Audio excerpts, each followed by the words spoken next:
இவனை இல்லாம உரியிலே கெட்டி வைத்துவிட்டு இது அம்மாவான அசோதையிட்ட போய் சொல்லும். சொல்ல வேணும். அவன் வந்து நாட்டாம கொண்டாட்டி நாட்டாம கொண்டாட்டிக்க திமிர்ல இருப்பாங்க. எப்படி அதனால அவன்கிட்ட போய் சொல்லு பார்த்து. கண்டிப்பா சொல்லலாம். பிடிச்சி ஒரு புது தும்பா வாங்கிட்டு வாங்க, கெட்டுவோம் அப்படின்னு சொல்லி புது தும்பா வாங்கிட்டு வந்து கெட்டி வீட்டுல உரல போட்டு கெட்டுனாங்க.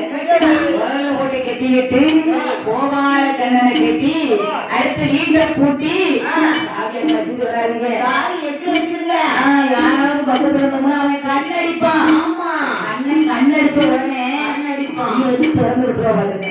அதனால ஒருத்தி இருக்க பாருங்க, எல்லாரும் வாங்க, எல்லாரும் வாங்க என்று அசோதையுடைய